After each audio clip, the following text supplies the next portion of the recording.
أعوذ بالله من الشيطان الرجيم بسم الله الرحمن الرحيم وإذ ابتلى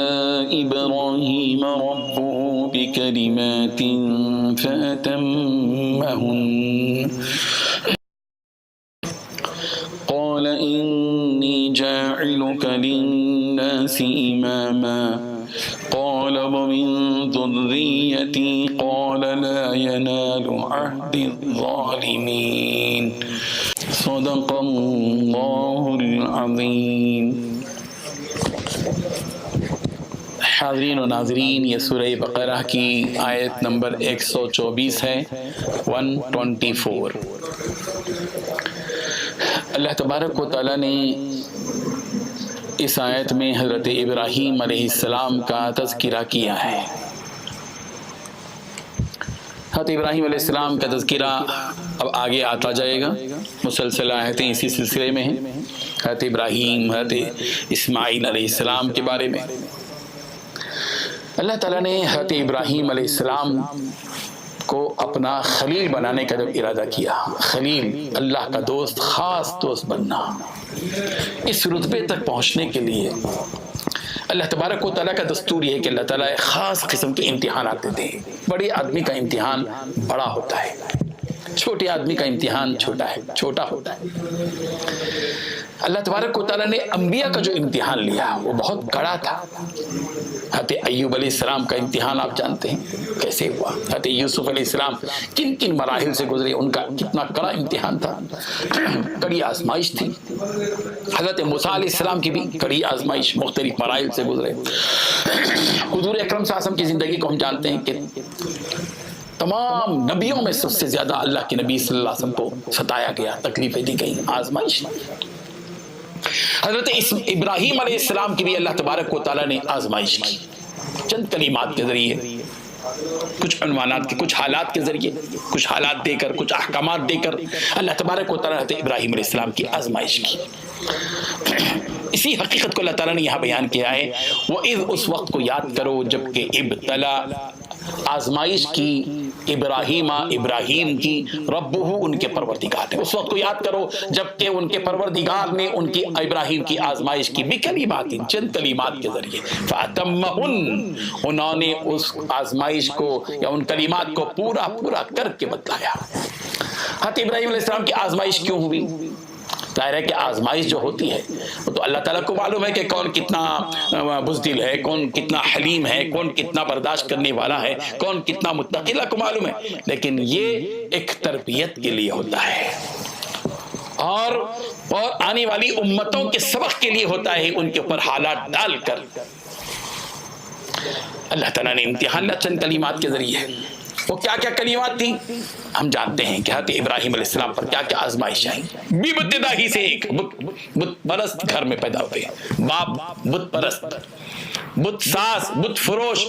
ایک ایسے گھرانے میں حضرت ابراہیم علیہ السلام کی پیدائش ہوئی جس میں ان کے باپ، ان کے خاندان کے لوگ بت بنا بھی رہے ہیں، بت بیچ بھی رہے ہیں اور اس بت کی پوجا بھی کر رہے ہیں۔ حضرت ابراہیم علیہ السلام نے جوخم مولا، مقابلہ کیا، توحید کی آواز لگائی، بتوں کے ساتھ مقابلہ کیا۔ حضرت ابراہیم علیہ السلام کو حکم دیا جا رہا ہے کہ اپنے شیرخوار بچے کو اور بیوی کو لے جاؤ، محبوب بیوی کو لے جاؤ، ہاجرہ کو،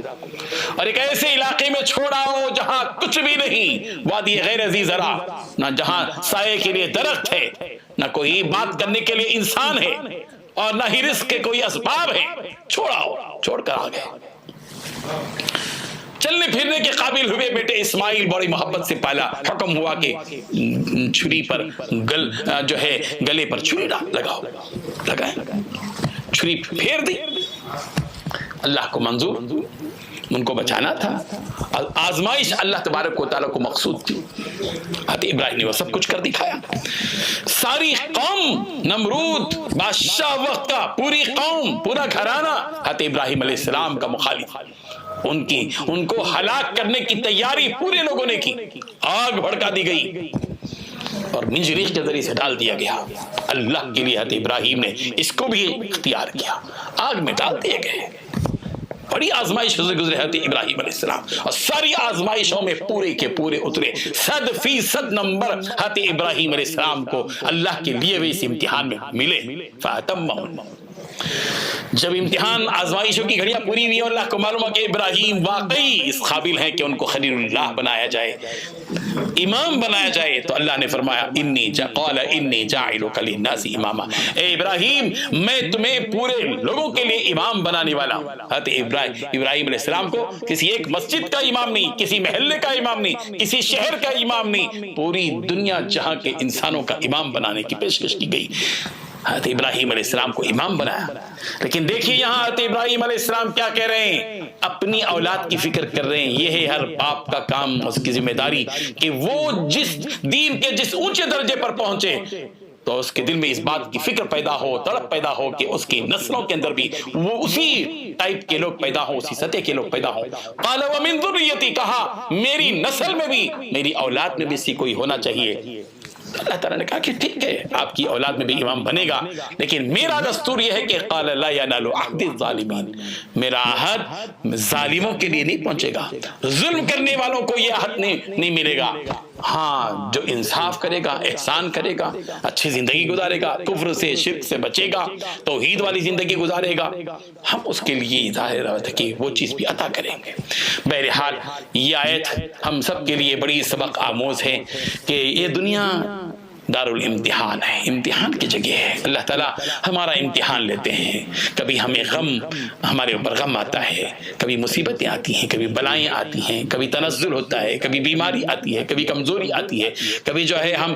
کسی مصیبت کا شکار ہو جاتے ہیں، کبھی قرض کے بوجھ تلے لگ جاتے ہیں، اور کبھی ذلت سے دوچار ہو جاتے ہیں، کبھی ناکامی، کبھی ہار، کبھی شکست، کبھی فلاں، یہ سب زندگی کے اندر آتے ہیں۔ ایسے حالات میں زندگی سے لڑنے کا نام دین ہے، اللہ کی فیصلے کو قبول کرنے کا نام دین ہے، اللہ کے ہر فیصلے پر راضی ہو جانا، یہ کہہ دینا رضیت باللہ ربا، میں اللہ کے رب ہونے پر راضی ہو گیا، وہ بالاسلامی دینا، اسلام کے دین ہونے پر راضی ہو گیا، اور وہ بھی محمد نبی اور رسولہ، اور محمد عربی کے نبی اور رسول ہونے پر میں راضی اور خوش ہو گیا۔ پھر اس کو دیکھیے ایمان کا مزہ ملے گا، ایمان کا مزہ ملے گا۔ ضرورت اس بات کی ہے کہ ہم اپنی زندگی کے اندر آنے والے اتار چڑھاؤ، زندگی ایسا نہیں ہوتی، یہ تو ترازو کے پلڑے کی طرح ہے، اونچ نیچ ہوتی رہتی ہے، اونچ نیچ ہوتی رہتی ہے۔ تلک الایام نداولها بین الناس، ہم لوگوں کے درمیان میں لوگوں کو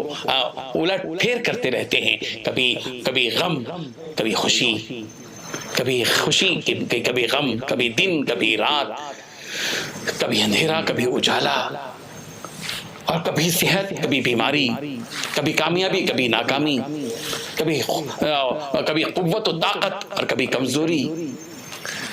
یہ زندگی کا نظام ہے، ہم کو ہر چیز پر راضی ہو جانا چاہیے، اور توکل، عزم، قوت ارادی کو مضبوط کرتے ہوئے اپنے ویل پاور کو مضبوط کرنا چاہیے۔ اللہ تعالیٰ ہم سب کو عمل کی توفیق عطا فرمائے۔ وآخر دعوانا ان الحمد للہ رب العالمین۔ لا الہ الا اللہ، لا